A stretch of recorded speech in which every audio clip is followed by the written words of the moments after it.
All right, welcome. It is Tuesday, March 9th, 2021. We're convened as the Provo City School Board and for our business meeting. We will begin with a roll call, and this time we'll start down here with Board Member Bryson. Nate Bryson, School Board Member. Terry McCabe, School Board Member. McKay Jensen, Board Member. Keith Rogel, Superintendent. Melanie Hall, Board President. Rebecca Nielsen, Board Vice President. Jennifer Partridge, Board Member. Gina Hales, Board Member. Stephanie Bryant, Business Administrator. So welcome everybody that came tonight. Just before we begin with our opening remarks, if you haven't already, on my right, your left, there are papers up here at the front. If you would like to make a public comment, those need to be filled out and then handed over here to Bonnie, and then she'll have you on the list to do public comment. Board Member Partridge. All right, thank you. Well, I just want to say I'm grateful for the chance that we have to be here. Today happened to be a day full of meetings, and my kids were kind of giving me a hard time about that, and good luck at your another meeting that you have today. And I thought, maybe I'm strange, but I love lots of meetings. Well, I should say I love most meetings, but especially my board meetings because of the work that we do. Sometimes we get emails accusing either us as a board or district people of having ulterior motives or not caring, but I find quite the opposite. I'm surrounded by people who are here because they love to serve children, they love education, they have servant hearts, and I love being surrounded by that and having the opportunity to be a part of that. So I want to thank our teachers, our district staff and personnel, and everybody involved at the district. Especially this year has been even more asked of you, and you guys have stepped up, and I'm so grateful to be a part of that. And I think, you know, we have things that come up, especially a lot this year, where we've had varying opinions, but if we all keep in mind that we're all here to support our students and to help them as they grow and become wonderful human beings. That's what it's all about, and we're all just doing our best to make that happen. So thank you to everybody who's here as our guest tonight as well, and I'd like to begin with a word of prayer.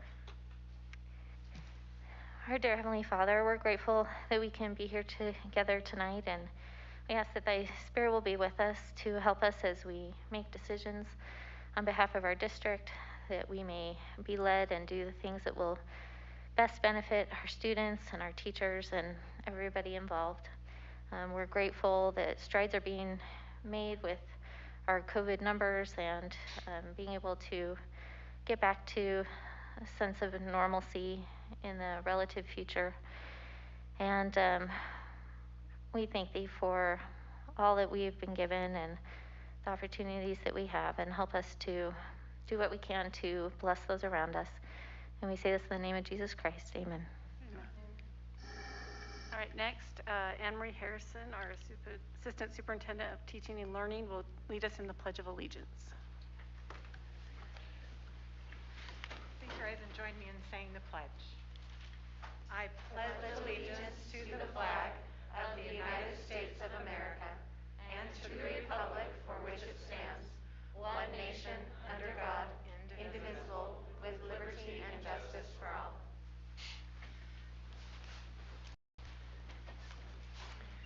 All right, we're going to turn the time over to Jason Cox to do our Provo Way Award recipients.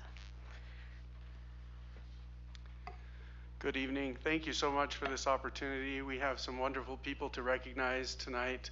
In this cold, kind of dark, long part of the winter, it's kind of nice to have a bright spot of being able to go out and recognize people who do great work. And so we're excited to recognize the 5 people tonight who won the Provo Way Award in the month of February and are recognized tonight.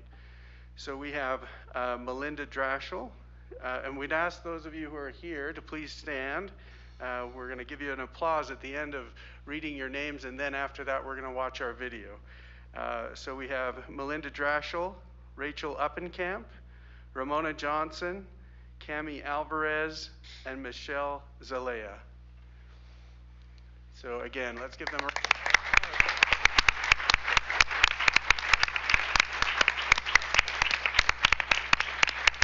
But we shot a video of the presentations, and right after the video, we're going to allow the board to thank each of these people personally. So we're going to invite you to come up, and we'll just have you come across the board here as they have that opportunity to thank you each personally for attending tonight and for your work.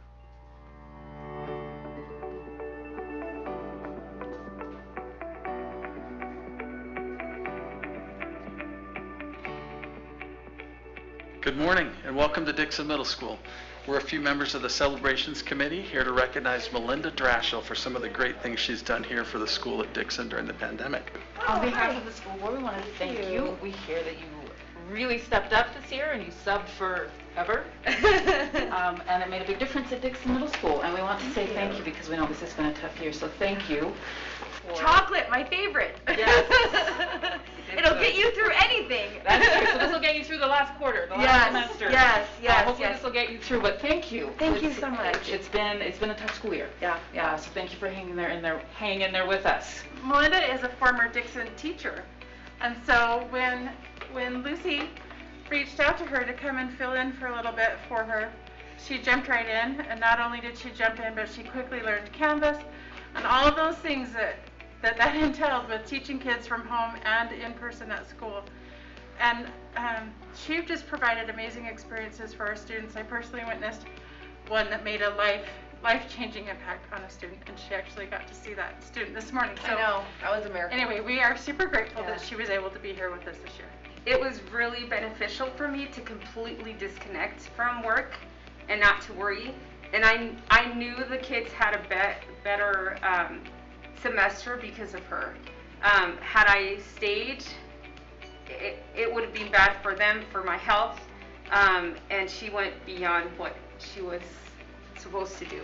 So I really appreciate it. And like I think I tell her every other week. Yes, she does. Like I'm eternally grateful for her to jump in the way she did. So thank you.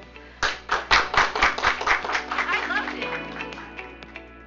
Good morning. Here we are at Franklin Elementary, and we're excited as the Provo Way Committee, the Celebrations Committee actually, to give away a Provo Way Award. Today we're here to honor Rachel Uppenkamp for her work. Hi, on behalf of the board, congratulations and thank you for all your hard work. I was actually the one that nominated you. Rachel is one of the best educational assistants we have ever had. Not only is she a certified teacher who chooses to do this job because she loves it, but she loves the kids. She's always willing to jump in at any moment and do anything that needs to be done.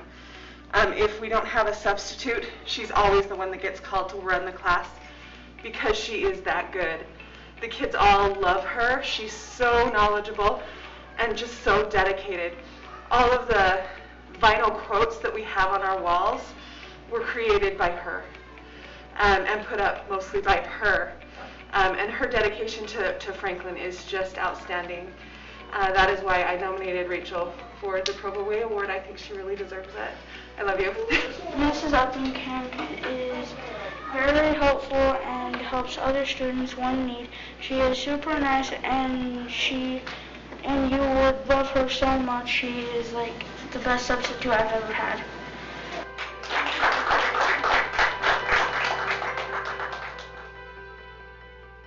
Good morning. We're the Celebrations Committee. We're here in a third grade classroom at Timpanogos Elementary School. We're here to give the Provo Way Award to Ramona Johnson, who is an amazing instructional assistant. And any moment, she's going to walk through that door. When she comes in, guys, let's all go crazy and clap our hands, okay?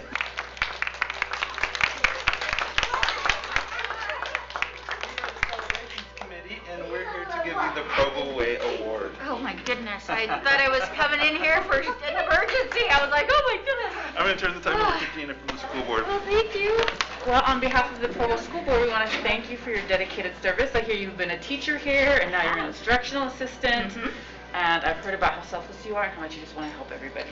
So thank you for everything that you've done, especially during this tough school year. She's just amazing when she works with the students. She works tirelessly for them in any way that she can help them be the best that they can be, but also for the staff. Just this morning, she had a little mug for me with cocoa just to say Happy Tuesday. she just does these little things as like real staff morale boosters. She had a hot cocoa stand in the office for everybody, and she just worked so hard, and I just wanted you to be recognized for that. So I just want to echo what everybody said. And I have told you personally how much you mean to me, but you really are like one of the most selfless people I know, one of the most loving and giving people I know. And no matter what, you are always thinking about other people. You're always thinking about the students, and you just go about your work consistently and amazingly. And our school is such a better school because you are part of it. Thank you so much for all you do for our Timpanogos family. We love you. I love you too.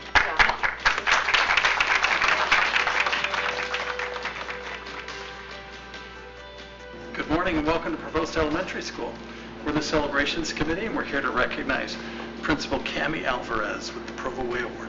Alvarez, on behalf of the Board of Education, I want to thank you for all that you do, and being a Provost parent myself, we're just so grateful to have you here at our school and all that you've done just to create such a wonderful atmosphere here and keep all of our great Provost traditions alive, and just your enthusiasm is wonderful, and you definitely deserve this award. You're the type of principal that I would like to be one day. So oh, that's so sweet. We love when you come into our class, when she observes us.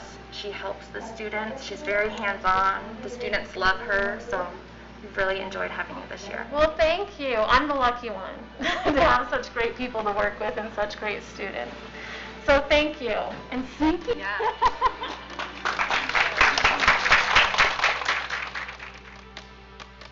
Hello again, we're at Rock Canyon Elementary School. This is the Celebrations Committee. We're here to give the Provo Way Award to 5th grade teacher Michelle Zelaya. Jennifer Partridge from the school board, and on behalf of the entire board, I want to thank you and give you this Provo Way Award. We're here that you are just a fantastic teacher, that you're just natural with the students, and have just done wonderful things for them this year. And so thank you for all that you do, especially during this hard year. Each and every single day when you come to the school, whether it's before school hours or after school hours, some of the students that have struggles and trials, whether that's with their academics or home life, you take that extra opportunity and time to create a one-on-one relationship with each of those students to make them feel welcome here at the school, part of the Rock Canyon family. And so for a teacher that goes above and beyond, you're top-notch, second to none. So I felt that it was important to recognize you for the efforts that you've put in during this school year. Thank you. You're welcome.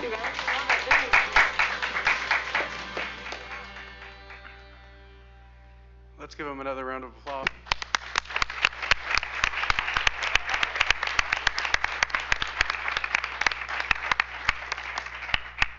Let the board thank you. So we'll have you start over here and just again work your way across real quick for those of you that are here tonight.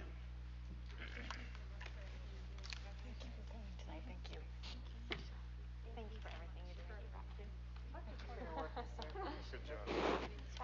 Cheers. Congratulations. Thank you so much for everything. Well done. Thanks for everything. Thank you, Rachel. Thank you. Jason, can we have Rachel come up and tell us the story of her hair? Because Mr. Benson was bragging about this very cute story. Come on. It's okay. So this year I ended up in 6th grade for 6 weeks substituting to help cover a maternity leave. And as a behavior award for the class, they got to pick something extravagant and they wanted me to dye my hair. So they earned that reward and my hair is purple now. So it's all for 6th grade. So Well, you can wear that color. Thank you. Thank you. Thank you, Rachel. All right. Next, we're going to have our school report, eSchool by Megan Dunnigan and Clint Smith.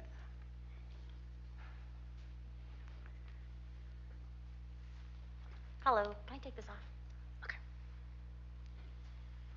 Hi, thanks for having us this evening. My name is Megan Dunnigan. I'm the eSchool coordinator. And this is Clint Smith. He is our principal. And we're happy to be here and tell you a little bit about eSchool and what we've been doing this year, how things have been going. Didn't work, Darren. What?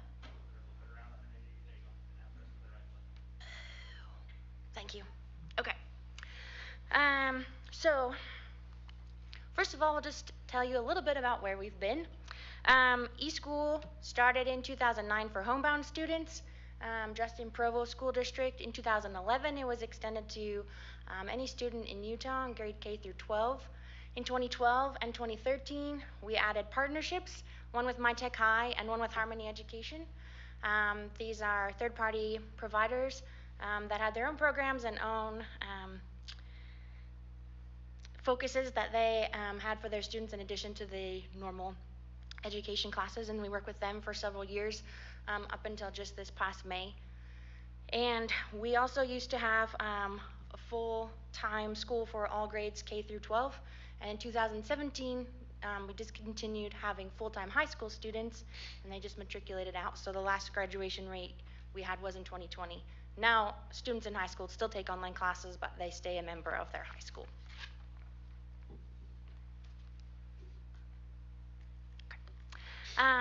So currently our enrollment for our K through 8th grade students is just under 300. We've kind of fluctuated around that number this year. We have about 25 part-time students, 271 full-time students in grades K through 8.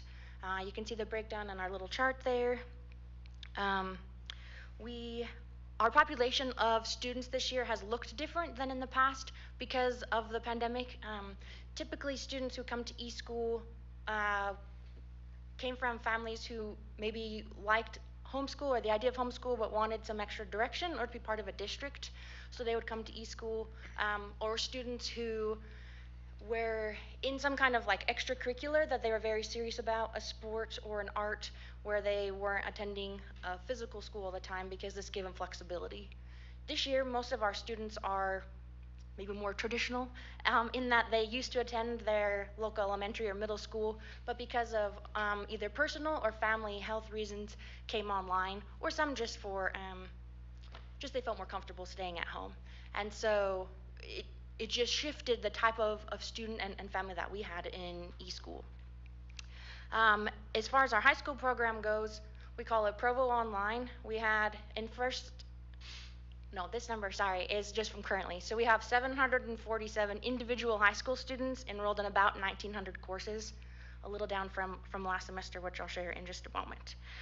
So that's our enrollment. Our enrollment in eSchool has fluctuated a lot in the time that I've been here. I've been doing this is my 8th school year. We've gone anywhere from like 300 to like 3,500. So we're up for it all, but this is where we're at right now. As far as the first semester of Provo Online, the statistics go, we had 882 students and 2,700 courses. For Timpview High School, it accounted for about 5% of all the earned credits. So we feel proud that we were able to help students earn that many credits, 345 credits total, but 5% of all that was earned in first semester. And Provo High School students, just over 170.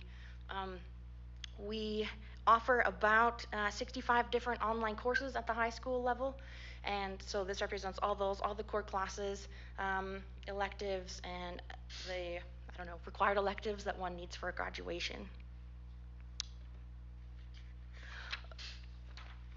Okay, over the last 14 months, there's been a lot of changes in eSchool, some of which started before the pandemic because we didn't know there was going to be a pandemic. And I think we would have not made so many changes had we known so many would be thrust upon us.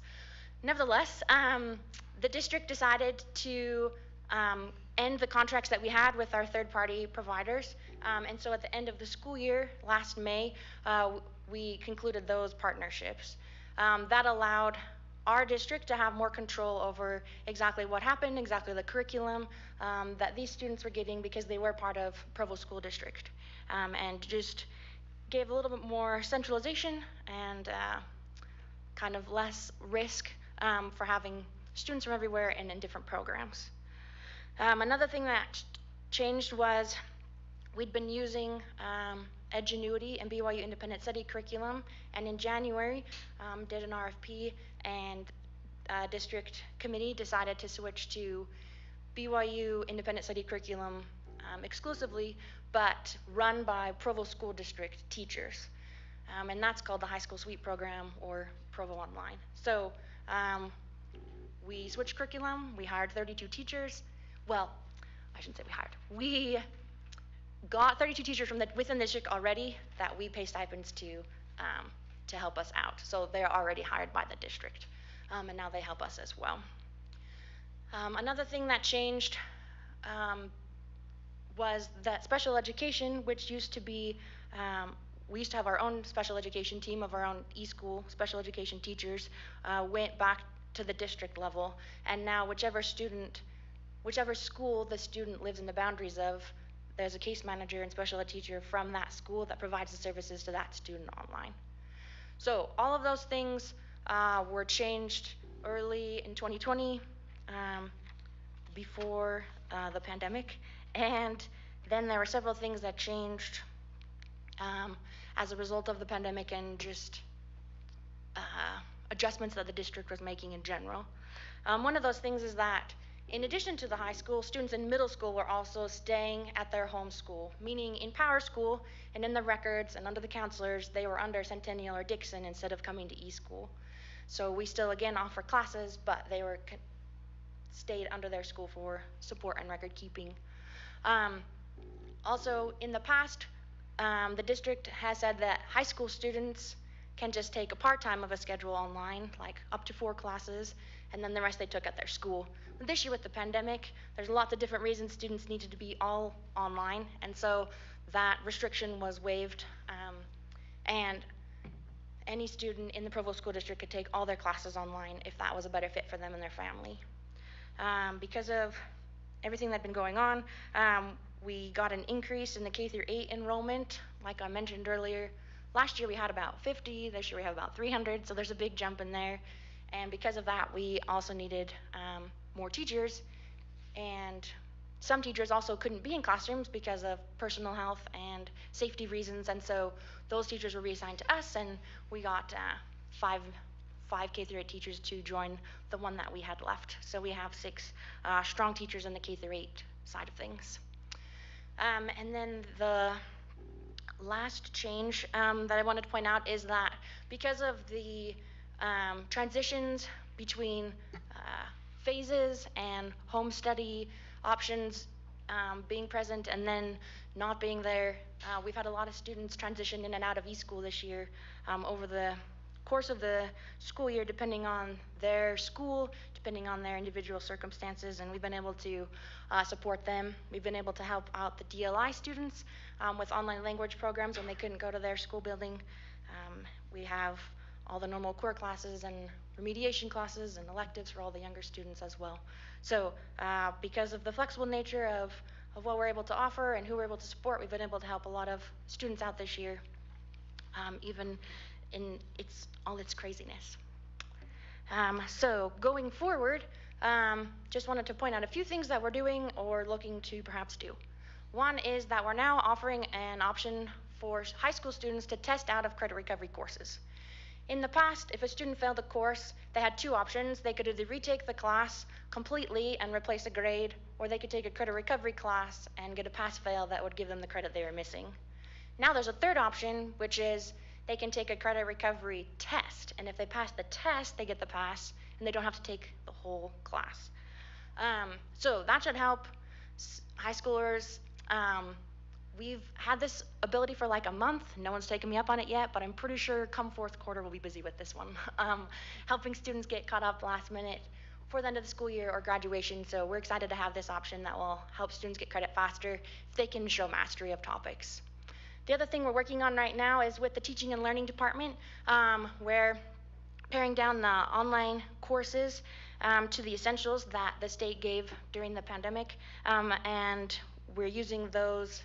Well, we're still in the process, but the plan is to use these essentials for credit recovery assessments, perhaps testing out original credit classes, we'll see, and also making sure that the online courses cover everything they need to but aren't too cumbersome for students. A couple of the barriers that we're addressing and working on are disengaged students or parent and guardians who don't really know their role when their student's doing an online course. We've talked about this a lot amongst our staff and have done, you know, the traditional phone calls and emails and texts. We're working on getting and like an automatic notification out to students, like a parent would if their student failed to show up to school. They would now get one from the online school if they had P0s 2 weeks in a row. We're also working with District Truancy with Jody Porter and her team to make home visits to students that we're really struggling to get a hold of, and she's already been able to help us with that, and helping our teachers understand what they can do to support our families and also how we can support them. Going forward, the question is always, how does eSchool stay relevant? I think what we're doing is really good. There's always things that change or could be improved upon.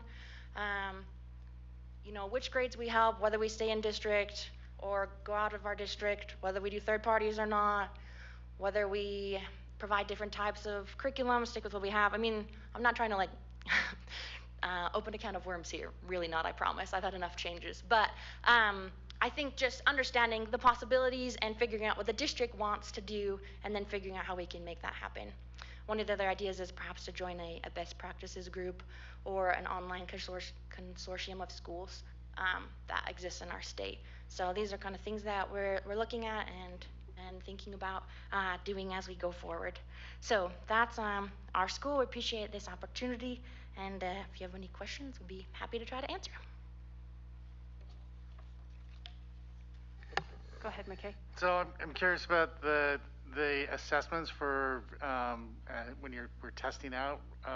Where do those assessments come from?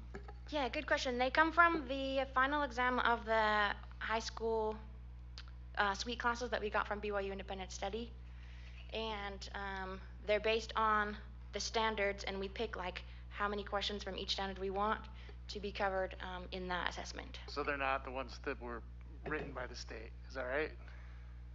Test approved by the state? Yeah, so the state had Granite School District write the test out.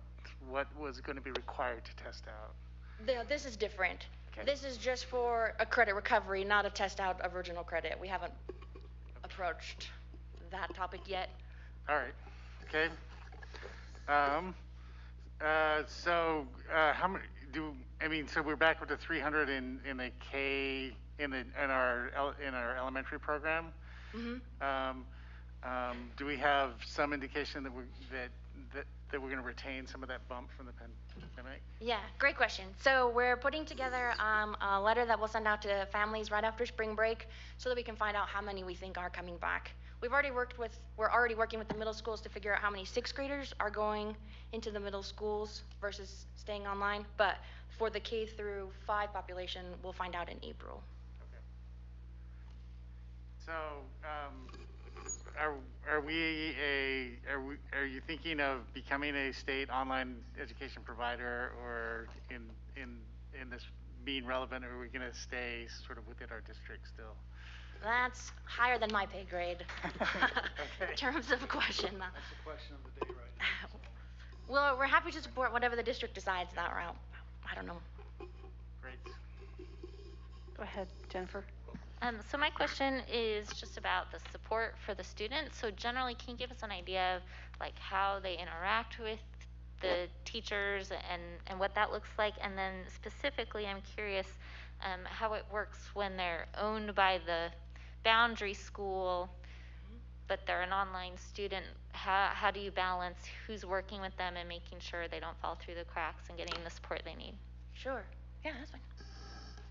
So the second part of your question, the boundary school works with students if they have an IEP, and so their services are carried out by those teachers since our special ed personnel went back to the schools. So we don't have that accessibility to those services through eSchool. So what we do, I will be the LEA for eSchool, and then we will meet with the LEA of the boundary school, and then we'll address those issues that students have through their IEP. I also work with our teachers and our students and parents to formulate 504 plans if those are necessary as well. And so that's kind of how we're working. So if there's a student that is from a specific school that is having issues, we deal with the e-school teacher first, and then the parents, and then if it's a issue that deals with those special needs, then we work with that homeschool. Can you repeat your first part of the question? Just generally, what would it look like if a parent was considering having their child do e-school? I mean, how much do the teachers check in on them, and what kind of support do they get? Most of our teachers have set up actual Zoom office hours throughout the week, and they actually make individualized appointments as well for students who are struggling with a concept. And so they're always available. They're actually not teaching the courses per se through the K-12 program, but they are facilitating that, and then the parents or guardians are their learning coaches and their advisors. And like Megan said earlier, that's one of the struggles we're having right now. A lot of parents signed up their students for online courses, but there's kind of a misunderstanding about they are the main academic coach. And so we're working with parents to help them understand that each student should be working about 4 to 6 hours a day in their program, and that they're to be available for their students to help them. And then, like I said, those office hours and those other Zoom meetings that teachers hold are relevant, and students can check in with them at any time. The teachers actually send progress reports home like a normal teacher would. They keep us informed on how their students are doing. So when a parent enrolls, right now it's just like being in a regular school, except the teacher is more of a guide and they are more of the coach for them. So we're still trying to roll this out as the changes have come about. Is there any other questions or comments? I do have one more question. Yeah. So you said our high school teachers for e-school are all existing high school teachers in our schools. Have you gotten a sense? I know lots of parents of the traditional school feel like their teachers already are busy with the 200 kids they have in class. How do they have time for both? Do we need to look at that model and maybe find a different approach to our high school e-school? Those are the things that we're thinking about, since this is such a brand new revision of what e-school used to look like. You know, this is really the first year that we've taken on these changes. And so we have actually struggled in some of these areas, making sure that our high school teachers are aware of the time that they're putting in. We require them to put in the P-scores just like the in-person teachers were doing before kids went back and attendance started again. So those are the things that we're dealing with. We have some parents that have questioned, are they too busy to do this? And some of those questions come to my mind sometimes when some of those teachers might get behind in their grading and different things like that. And so those are questions we're putting together so that when we start to look going forward, that we can address those things appropriately and make the adjustments that need to be made to make this a relevant program for those high school students. And as you see the number of credits that were earned the first semester, pretty amazing amount of credits for our high school students. We proctor the final exams for them. Megan and I do that, and so we're working on extension information. A lot of kids request extensions to their classes, and so we're working on a protocol for that to make sure that we're not just letting classes just go on, but that the students need to be responsible just like they are in person. So. Thank you. We did make one adjustment on the fly. Well, on the fly sounds a little irresponsible. But it wasn't so much on the fly. But there was we noticed that our English teachers were getting bogged down last semester, and then we also heard from HR that there was an English teacher that needed to work from home. So we spread out our English classes a lot more this semester. So it doesn't necessarily solve all the problems, but we are like aware and trying to adjust as we learn things about trying to moderate the loads that every teacher has. Well, thank you. That was a great presentation. Thank you again. Will you tell your group, everybody at eSchool, that we're grateful for everything they do? Thanks. Thank you. All right, we have come to the portion of public input. Again, I'll just remind you that over here on my right, your left, there's a paper that you need to fill out. If you would like to do public comment, and you hand it to Bonnie. Bonnie, will you raise your hand? And then we can call you forward. You'll be limited to 3 minutes. When you come to the podium, we would ask that you would state your name and the school or neighborhood that you live in. So we will begin with Erica Larson.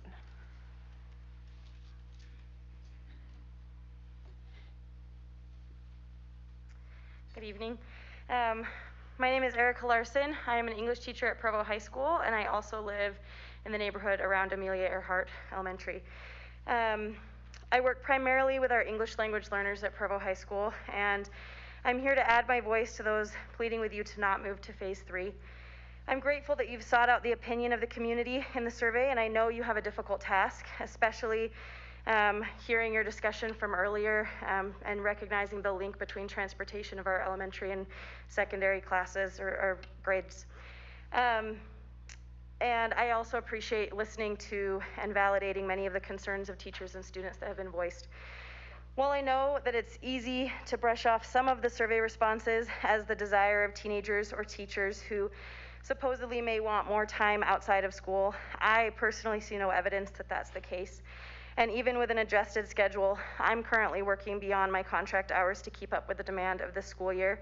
And if we move to Phase 3, I will either be working well beyond my contract hours, or I will sacrifice the quality of instruction for my students, which is a painful decision to make for myself. Teachers and students are working as efficiently as possible under the circumstances, and I still feel extremely overwhelmed and overworked, and so do my students. While things are certainly not perfect this year, and we can all agree it's been really hard, our students and teachers are finally tasting some consistency, which is what we desperately need. And with that said, students are having a difficult time keeping up at our current pace. If we lengthen the school day, I fear that students will fall further behind rather than jump ahead.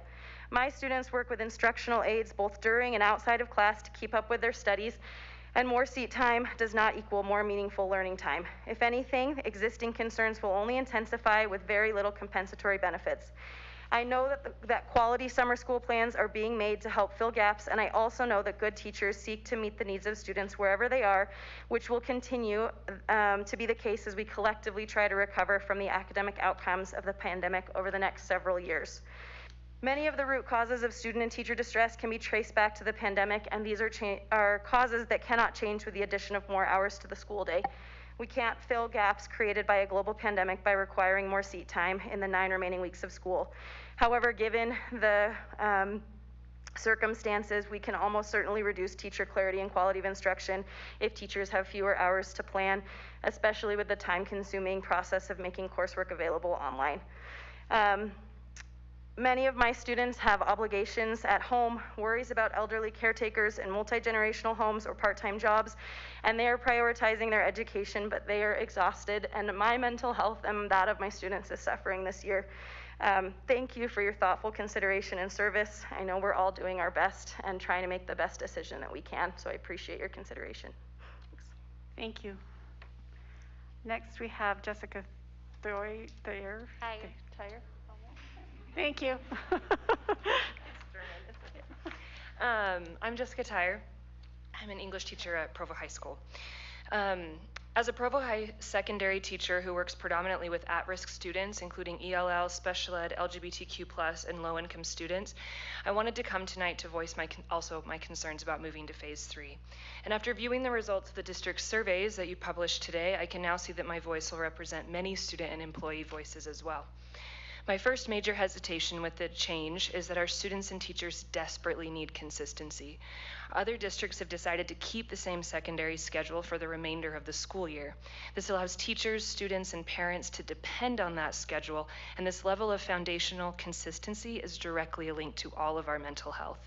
Each time a phase change has occurred this year, the students and the teachers, and I would assume a lot of the families, suffer emotionally as well as academically, and a reliable schedule could make all the difference for the rest of this year. My second hesitation to move to phase 3 is the impact it will have on secondary teachers. We still need to have a strong online presence because we have so many quarantined and absent students, and phase 3 takes most of our online prep time, and that's unique to this year. We've never had so much prep time that we've needed to put into online, and that's not going anywhere this year. That's not changing. In phase 2.5, I'm barely able to keep up with my planning. I attended your board meeting back in December, and I felt very supported as I sat and listened to your discussion about how home study had put a lot more pressure on teachers, especially at the secondary level, because of the amount of absent students. Unfortunately, even with the home study option minimized, we as secondary teachers have a huge, massive, huge number of students who are not coming to class regularly, and we also have consistent quarantine students, and that's not going to change. Because of this, I will have to somehow keep my Canvas up to date and support my students who are absent regularly in phase 3. This terrifies me because I am so exhausted already. I simply cannot see how I'm going to be able to support my students and myself if we move to phase 3. I want to be clear that teachers are not working less because there's less in-class instruction. We're working harder and longer and outside of our contract hours more than we ever have, and I'm running on empty already. Whether you realize it or not, a move to phase 3 this year sends a message to our teachers that they are not doing enough, and that message could have devastating effects on our already crumbling mental health. I know this board is concerned about our emotional well-being as teachers because I felt that in your December meeting, and that's why I decided to come again on a school night tonight. Teachers and students at the secondary level need a consistent school schedule to secure our mental stability during this pandemic. Without it, we can't ensure academic success in our classrooms. We can't take care of ourselves, which means we won't be able to take care of our students. Thank you. Jared Curtis.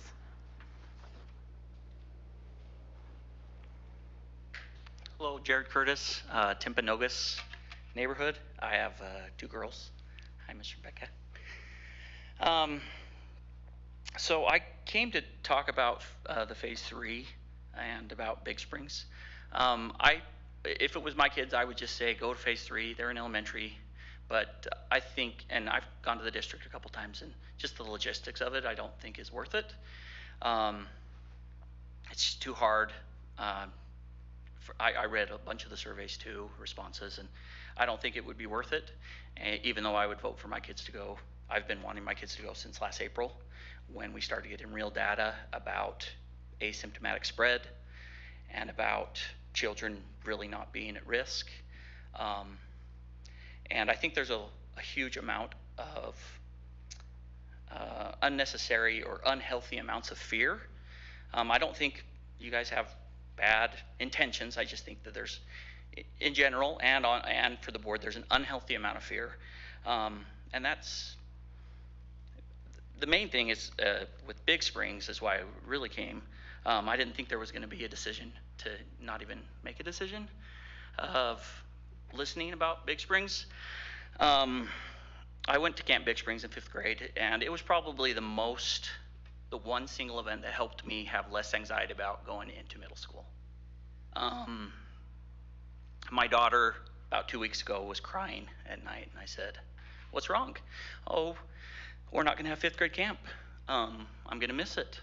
And she cried herself to sleep just a little bit. It wasn't a big deal, but she has, I try to support her, and this is something she really wants. But you say, "Oh, we want elementary not to suffer." This is the one thing that's definitely cut between elementary and high school and middle school, and you still say, "No, we're not going to do it." It's like, come on, let our kids be kids. The amount of unhealthy fear is just bothering me. So For whatever that is worth. Congratulations, Gina, on getting elected. Thank you for supporting Dixon to stay where it is. That being said, I have a feeling you didn't mean anything bad by what you said last meeting. But you said when you were talking about a diversity committee and how you were uniquely qualified for it, I thought, wow, she just disqualified everybody else. And it probably wasn't your intention, but things like that. I mean, I've looked through the diversity and I didn't see a very diverse amount. I saw a lot of brown and I didn't see any white. Now, maybe white people shouldn't be on that, but I was under the impression that that was part of diversity. So just I know it wasn't your intention, but just just take that into consideration. Thank you. Thank you. Bailey Danielson.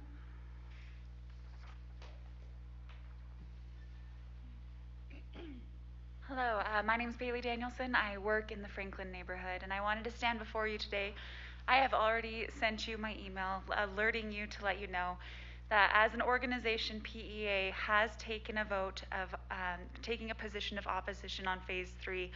I know that we do not have an official vote, but I am grateful for the responses that I got from you and for the respectful manner that you guys have talked about teachers tonight. I definitely am grateful to see so many teachers and to hear their stories. When I was 13 and again when I was 17, I actually personally had health issues that made it so that I was unable to attend school in person. At the time when I was in middle school and again in high school, I had teachers who were willing to put in extra hours, and I thought that I was the luckiest girl that my teachers would want to help me to succeed. I realize now that it's a lot less to do with luck and a lot more to do with the kind of person it takes to be a teacher. I was moved to tears earlier when I heard some of the stories that were being shared. I think it's important to note that this year teachers have given so much and have been that kind of teacher across the board. I'm so grateful for Provo and the kind of community that we have built here that allows teachers to be able to be that kind of support for their students. And I just wanted to say thank you so much for the way that you are representing all different levels of the community. I think it's important to continue to have conversations that talk about every single different one of the opinions that are surrounding this entire school year. I also wanted to thank you for the budget request and adjustment that was talked about earlier. It definitely wasn't something that I had known a lot of details about, but I'm very grateful to know that you would be willing to put that money towards teachers in order to help them and to give them that thank you. So that's all that I had for tonight, and I just wanted to say thank you. Thank you. Sally Otterstrom.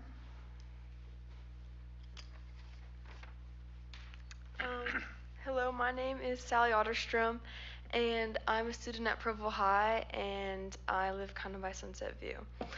So tonight I want to talk to you guys about my feelings about the Phase 3 change.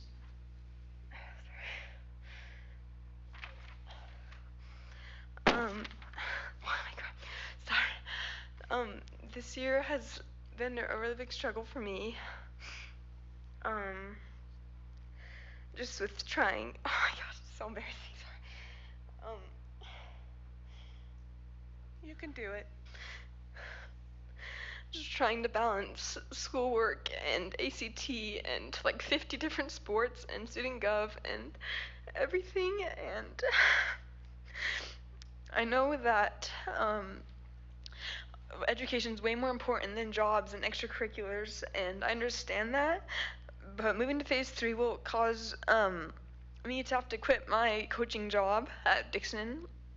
And I'm worried that there'll be less time to work on schoolwork at home because the extended hours of at school. And I know many of my fellow students feel this way about it, and so I put together a petition against it with my friends. I'm sorry. Anyways, so also I was thinking more about the low-income families in Provo and the students that they rely on the at school lunches.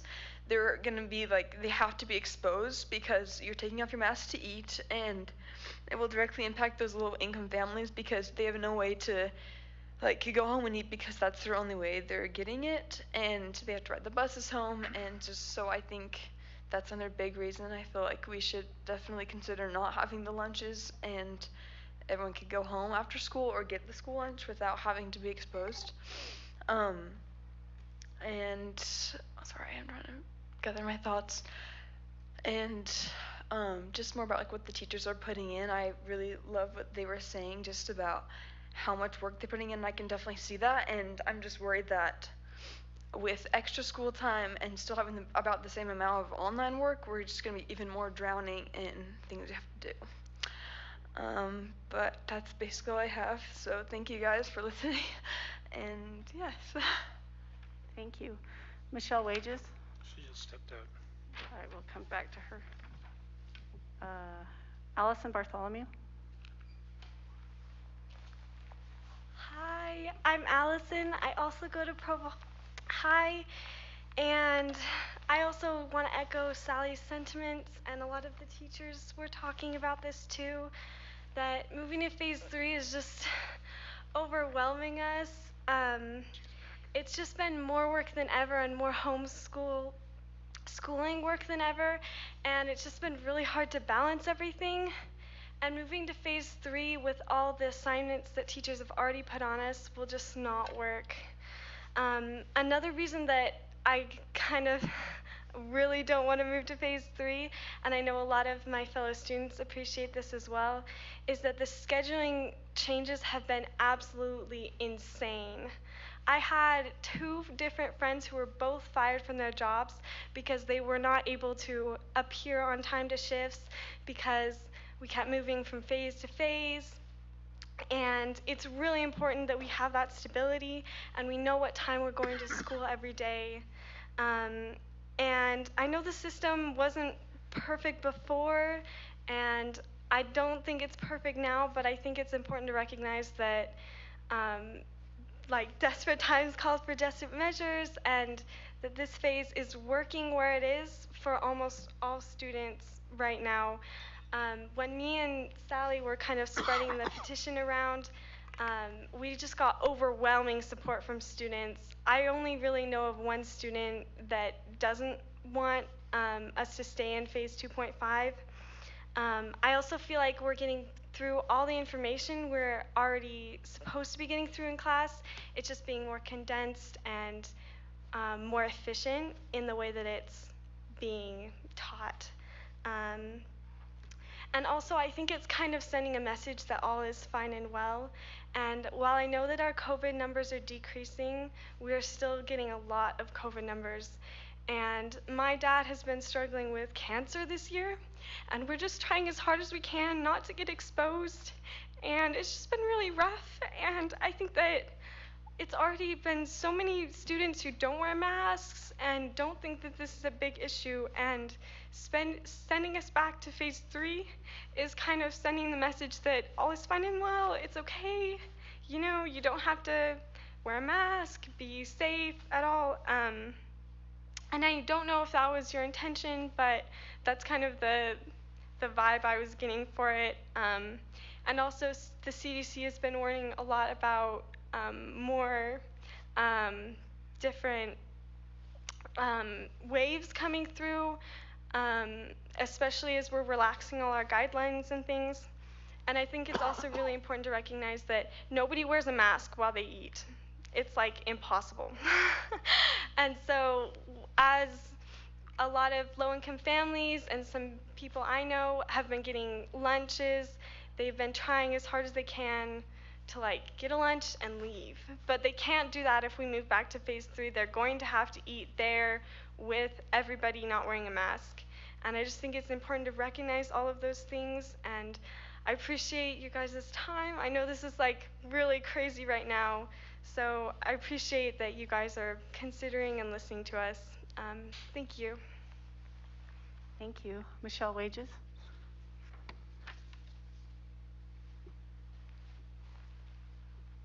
Hi, I'm Michelle Wages. I live in the Franklin neighborhood. I have students who go to Franklin, Dixon, and Provo High. And the Cougars are winning by 12. Anybody? Sorry. My comment isn't necessarily about whether you should change to phase 3 or not. My comment is about if you choose not to, if you would please use some of the money that is coming to us to hire, what do they call them at the high school? Instructional assistants, to help those students who are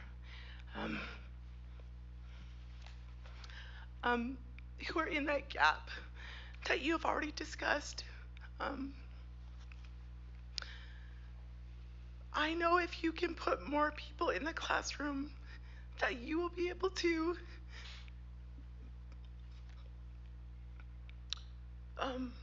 make the changes and build those bridges to success that we've already seen. You watched during the Provo Way Award all those instructional assistants who have brought so much success to those classrooms. And I feel that no matter what you choose, coming into the fourth quarter, if you can use that money that's coming to us to provide our teachers who are overworked with some instructional assistants to help those students who are falling behind, not just those students who aren't engaging or really need this strict attention, but some of those students who could generally fall between the gaps. They have a C, but these are definitely students who are like B+ and A students, and they just need that little bit. I have a middle school student who goes from an F to an A in science. I have no idea. The teacher is amazing. He practically babysits her through science class, and I'm ever so grateful. But if she had that one person who could sit with her, or she had someone she could ask questions to, I know that that grade could be a B instead of a D, or an F, or an I, or whatever it's been since August. We need to make the best use of the money that's coming.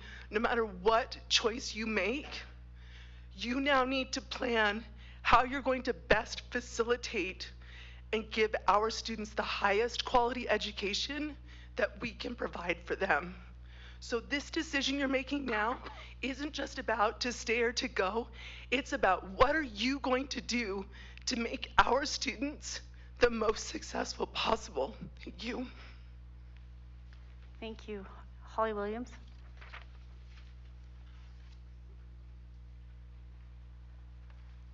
Okay, my name's Holly Williams, and I have a daughter at Rock Canyon. I come here tonight to urge you to move to phase 3 for the education of our children. We have sacrificed hundreds of thousands of cumulative hours on and for education. We have gained a lot of knowledge about how this virus works and acts and how to greatly minimize the risks to our students. School has proven to be a very safe place for our children to be. It is time to move our focus from fear to readjusting and refocusing on education. Our students need the exercise of being in a full day of school again. I think it will be very beneficial to get back in the habit of making school a priority and be focused on getting educated. It's no accident that school has been a safe place. We've had great effort made by our school board, the safety committee, our teachers, our janitors, and our principals to make this effort for our students, and we're so grateful for that.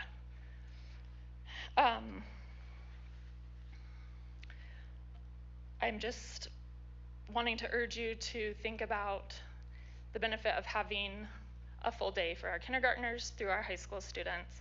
Last board meeting, the Provo High School kids made a very valiant plea for you to help them have what's left of a senior year. And I'm just worried that our kids are getting in the habit of making work and sports and other things a priority over education, which when work is a priority, college becomes less of a priority for those higher secondary age students. Also, I represent a bunch of single parents who are not able to be here tonight because of their need to be home with their children, and they need the support of having their children in school full day and having that fuller day of instruction, so there's less work to do at home with them.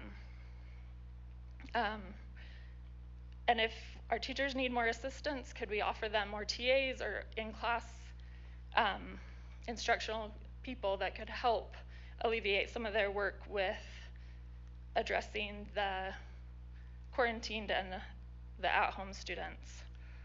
And I just really appreciate all that's been done for this school year and all the things that have been done to keep our kids safe, but I think it's time to focus back on education. Thank you. Thank you. Is there any further public comment? All right, seeing none, we're going to close that portion and move on to our business items.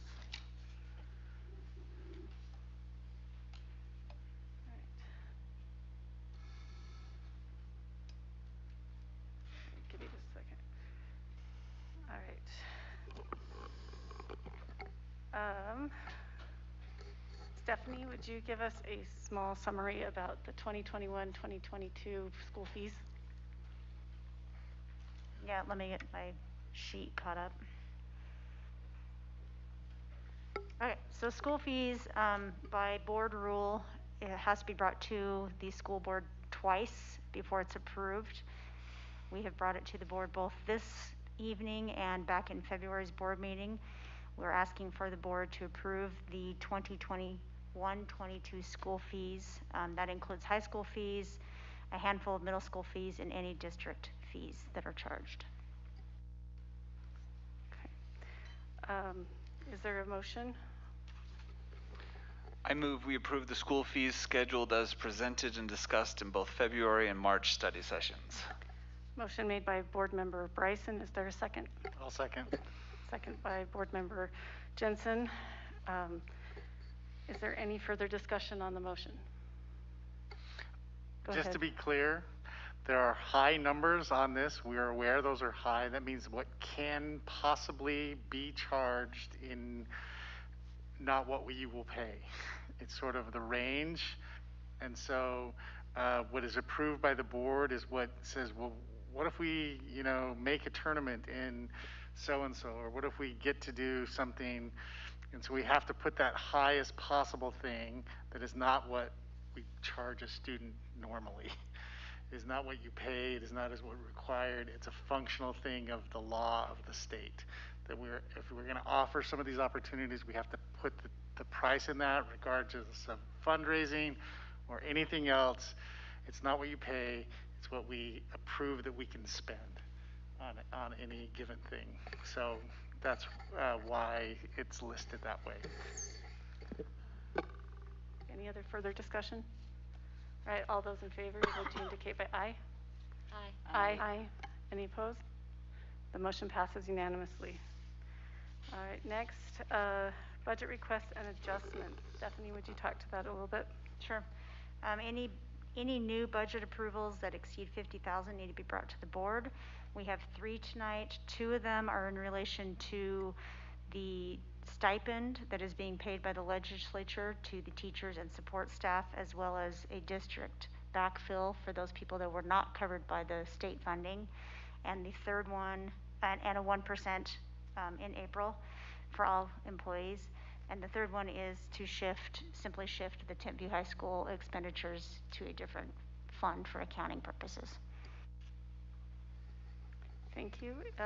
Is there a motion?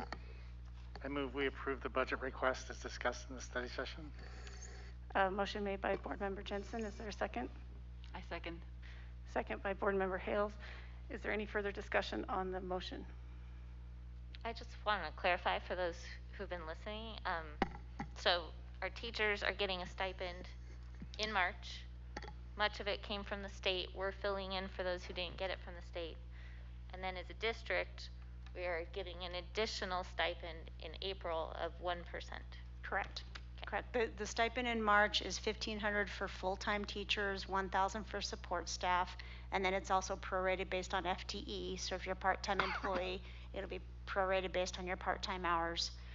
And then the one we do in April will be a 1% based on your salary. And thank you, board, for supporting those decisions. Glad we can do Yeah, something. we're happy to support everybody in the district that's worked so hard during this year. Okay, let's see, any other further discussion? All right, all those in favor, please indicate with aye. Aye. Aye. Any opposed? The motion passes unanimously. Alex, will you talk a little bit about the land trust plan?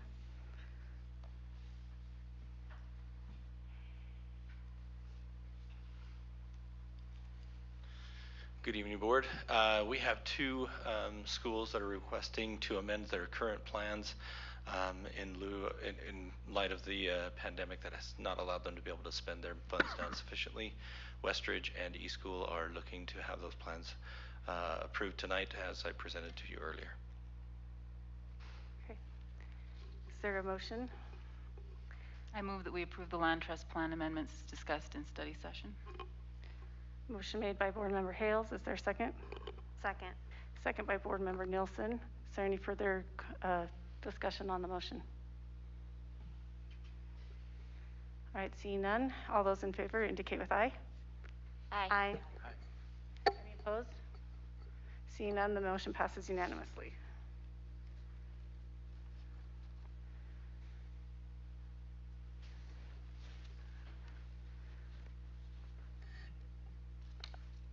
On this one, are we ready to make a motion? Or do we want a further discussion? I move that we stay in phase 2.5. We only need a motion if we're going to move, right? We don't need that motion. I'm just saying we can move on and not have a motion at all if enough of us. I'll make a motion. I will move that I move that we make the adjustment for school schedules discussed in study session to move all schools to phase 3. Is there a second on the motion? I have a question. So does that, maybe just because I didn't understand, so you're saying secondary schools and elementary schools? Yeah, all schools.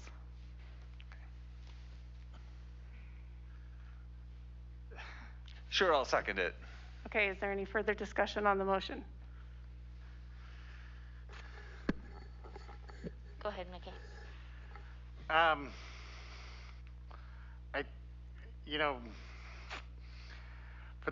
As I've sat through all the discussion, it's clear that our elementary students need support. It's clear that our students in general need consistency. So for the sake of consistency, I would probably oppose that motion and ask that we remain in the schedule and direct our staff to provide more supports, especially for our elementaries, and find what we can for more support and more opportunities. I think that we're going to have a better opportunity to provide that senior year for our students in all sorts of ways, whether that's ACT prep, all the things that are out of the schedule. Out of the schedule is sometimes hard, but we had a clear idea in the. I just don't know how to resolve all the logistical problems of every part, except for us saying this is our schedule. What can we add on? But if that's our schedule, what can we add on? So I don't know how to not in Board Member Hale's verbiage. I don't know how to not accept the damage of changing the schedule. I think that we do have an opportunity to add on, especially if we prioritize our elementary grades for more after school, more everything, more that we can do. But if the decision has to start with, where does the schedule going to be? This is our schedule. What can we do? That's where our neighbors have arrived. I think they've arrived there for a reason. So they're 5 days a week in 2 tracks. I don't know how Alpine is doing their schedule. Alpine's secondaries are 4 days a week, and sticking with that. We're 5, and I just don't know how to resolve all the logistical problems to get it all done. But I do think that more can be done, especially in our elementary schools. I'm glad we asked the question. I think we owe it to everybody in our system to look at where we are and is this the right place to be, or would we benefit from moving to phase 3? I just feel, as McKay said, there's too many concerns. Caleb pointed out that some of the comments in the survey from the parents who want their own kids back in phase 3 said, you know, but I would be willing to go with what the teachers feel is best, what students are wanting, and it's overwhelming to me that our teachers are doing the very best they can right now, and if we give them more school time, it's going to be very difficult for them, and I don't want to do that. Go ahead, Nate. Mainly, I just seconded it so that we could have some discussion. I don't see how we move. I don't see how we move forward with secondary schools. The parents don't want it. The community doesn't want it. They're the ones. Those teachers are taking it the hardest. They have the most students. There's the COVID issues that we do have to do with lunch. So probably I'll second it and then I'll vote against it so that I make both sides really mad at me. So. I just feel like this is an opportunity for kids to have more time in the classroom and to be able to do our first goal as a board, which is continuous academic improvement, and give that time to those kids. And I think it's something that can be beneficial for everyone. I appreciate all the hard work that all the teachers have been doing. I understand that it's been hard, but we need to look at what's best for our kids, and I truly believe that for all ages, in school is the best option for them. So, anyway, any further discussion on this motion? All right, those in favor? Aye? Aye. Opposed? Nay. Nay. Nay. The motion fails 1-6. Is there any other motions that would be like to be made? Do we need to have a vote? No. Okay. Seeing that this has come to a vote, that it has not passed, we will be staying in 2.5 for the rest of the school year. So, all right, moving on. Is there a motion to approve the consent calendar? I move that we approve the consent calendar. Is there a second? I'll second that. Motion made by Board Member Partridge, second made by Board Member Jensen. Any further discussion on the consent calendar? Should we remove the minutes until we know how we need to move forward with that? You can. That's an appropriate motion to accept the minutes, or to exclude the minutes from with the motion and approve everything else. So. Okay. So we'll just do all the consent. So I'll amend the motion that we approve the consent calendar with the exception of the board minutes. Okay, motion. Well, I was the one who made the motion. So do you want to amend it? I would need to, Yeah. but I was actually okay with the minutes, so. She's okay with the minutes. So no amendment. Yep.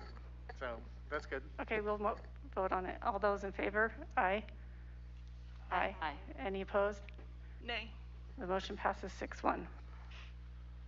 All right, next we're going to have a board member report by Nate Bryson.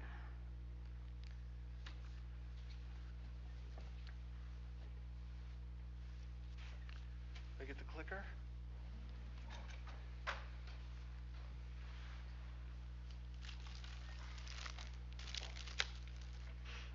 Okay. Where do I aim it? Okay. Just what we need after this is a really boring thing on school finance. So it's kind of a palate cleanser after that intense meeting. So. Is that you as a teenager? What was that, Jennifer? Is that you when you're a teenager? No. This is not a comment on Nate Bryson's meeting, but my daughter's leaving on a mission. Okay. See you, McKay. See you later, McKay. So my son, before he went on a mission, he downloaded all his pictures onto my computer. And every once in a while, this picture shows up. And it showed up when I was working on this report. And I thought to myself, you know, we give as a community 14,000 of these guys to the school districts every year. And we say, here you go. Do something with our kids. And so I thought that would be the least boring thing that we could talk about when we talk about my report. So I'm like a finance guy, and I like numbers. And when I got into the board, I didn't really know what was going on, and especially what we did compared to other districts. So I knew we had a lot of good things going. I mean, we have great student-teacher ratios. We have higher than average graduation rates. We have great ACT scores. There's just a lot of good things. But there are some things in our district that just keep me up at night. And these are my three big issues. Making salaries for teachers highly competitive. We want the best teachers in the state, and so we have to pay a competitive salary. Two, the Dixon and Wasatch problem. Those are terrible. I wish the community would have taken care of it a year or two ago, but they keep me up at night. And the third is keeping taxes competitive. If our taxes are too high, people are just going to go to our neighboring districts. And we have to do that while keeping the good things that we have with our students. So I looked at how do we do these things in terms of our finances. And what I did is I broke everything down in a per student cost and compared it to 9 other districts on the Wasatch Front. And I looked at all these things. If you want to see the full report, you can find it. It's in our board docs, and maybe I'll put it somewhere else. First of all, our tax rates. If you look, this is Provo, Springville, and Orem, and generally they're about the same. But when you look at just the city portion, this pays for city services, you'll see that Provo is a lot higher than our neighboring 2 cities. And I've had this comment a bunch of times where people say, hey, you in the school district, you spend your money you're out of control. I wish you guys would be more like the city. And I say, well, look, the city's spending way more on their stuff, so maybe what you want is higher taxes. And you can see the comparison. If we looked at the school tax rates over the last 20 years, our tax rate has been 18% less than NEBO. That's cost us in today's dollars $151 million, which would have covered a lot of issues. And we're 16% less than Alpine. That's cost us $134 million. If we just would have copied those 2 districts over the last 20 years, we could have built Dixon and Wasatch and paid our teachers. If you look at our tax rates compared to all the districts, this is just this year, Provo's solidly in the middle. There's 3 schools I kind of want you to look at, at least 3 districts I want you to look at besides ours. Tooele up at the top there, and then Ogden and Salt Lake at the bottom. Those are kind of the 4 small schools that we'll compare ourselves later to, but Tooele has a lot of problems. Here is our cost per student. And you'll notice right here that we are in 3rd place. Again, Ogden and Salt Lake, the other 2 single city districts, they are a little bit higher than us. And they also, if you remember from the slide before, they have the lowest tax rate. So they're pretty lucky. Like us, they have about 8 citizens that support each one of their students. But 3 of ours are students. So students supporting students is not a lot of money that goes very far.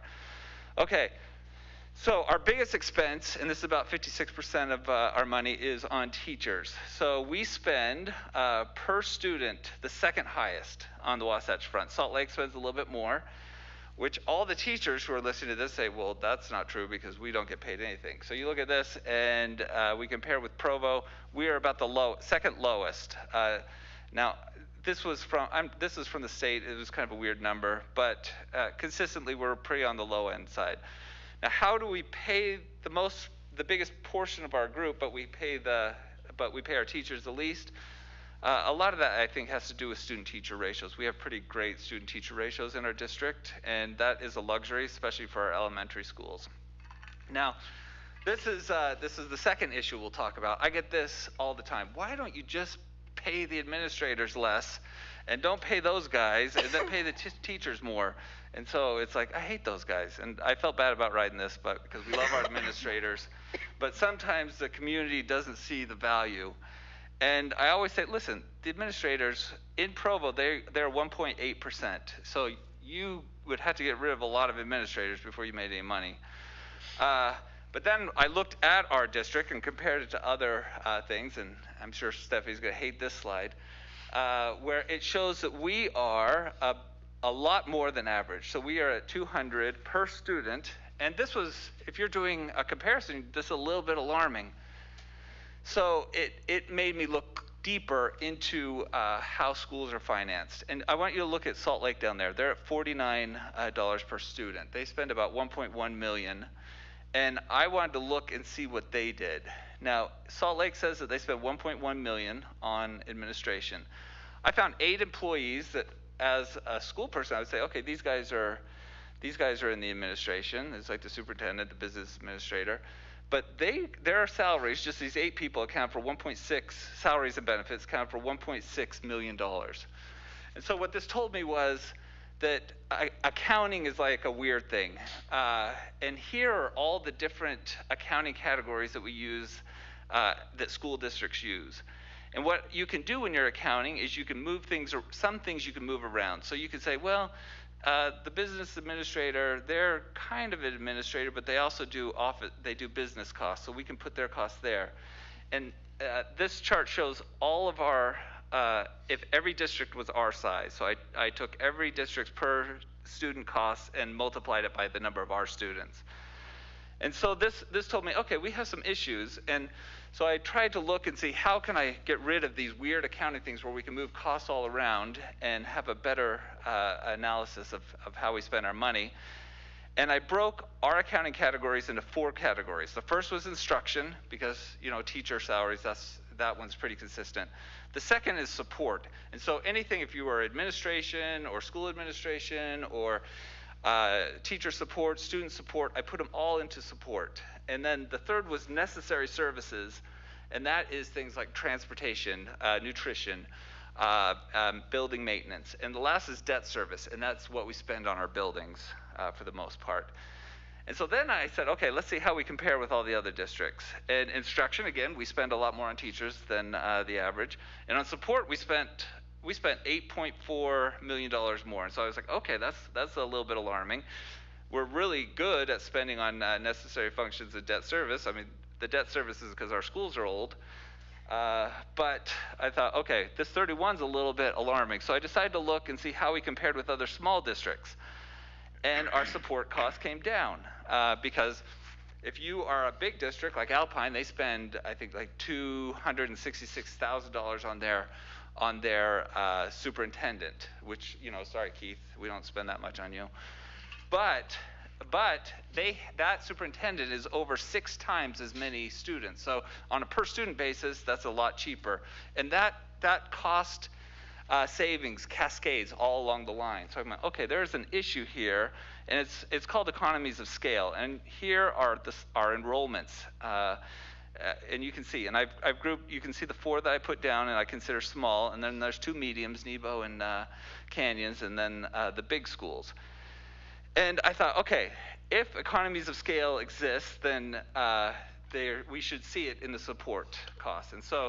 And we do. And so what I did, this is an inverse correlation where we put support costs from cheapest to most expensive, and then we put enrollment from largest to smallest. And you can see most of the schools kind of fit in where you would expect them to fit. The difference is Tooele, and again, remember, Tooele is small and they have super high taxes, so they are fighting for every penny in that district. And they also have their student-to-teacher ratio is like through the roof. The other district is Granite. Granite, you'd think they would be a little bit cheaper, but like Provo and like Salt Lake, they are more of an urban district that has a higher proportion of economically disadvantaged students. And when you have those type of students, it costs a little bit more because they need more interventions, they need more support, and that's all expensive. So when I first came in, thought, okay, here we're gonna find maybe some areas where we're overspending or underspending. Everything kind of fit into where you would expect. And so these are my conclusions that I thought maybe if we combined with Nebo, or if we were a bigger district, it could save us the $10 million a year that we need. But Besides that, there's not a lot of ways we could save money. We could ramp up our student pupil ratios, but we have DLI programs. We have, especially in our Title I schools, we have really small student teacher ratios. And those are really working out because we see the benefits with our ACT scores and the fact that our ACT scores for reading and language are higher than average despite having a lot more English language learners. I mean, that's very telling on how well our district has done. I wish we did have a little bit clearer accounting rules so we could say, okay, we have these people are in this category in every district, and then you could compare employees and see if there actually are some more staffing issues. And the final thing is, and everyone in the administration knew this, Stephanie definitely knew it, there's just no free cash sitting around. There's not a magic bullet we could have. Anything we do to pay our teachers more or to fix our schools are going to be super expensive. So I'm sorry that I spent all that time on that, but that's it. Thank you, Nate. You need to get some more rest. It's a lot of work. Thank you. All right, Superintendent.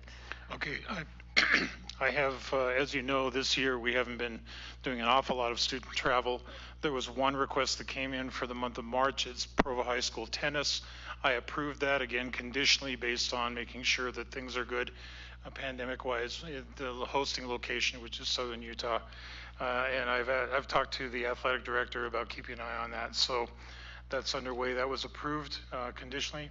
And then regarding miscellaneous items, I'm just going to say thank you to, I want to especially say thank you to our nurses, community nursing services, and everybody over at this table. If you helped with either the testing or the vaccines, would you please stand?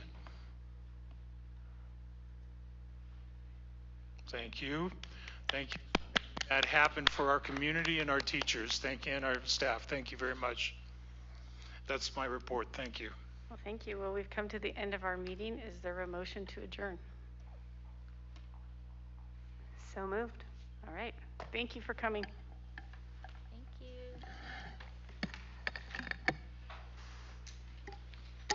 So Terry, was that what you were looking for attendance-wise?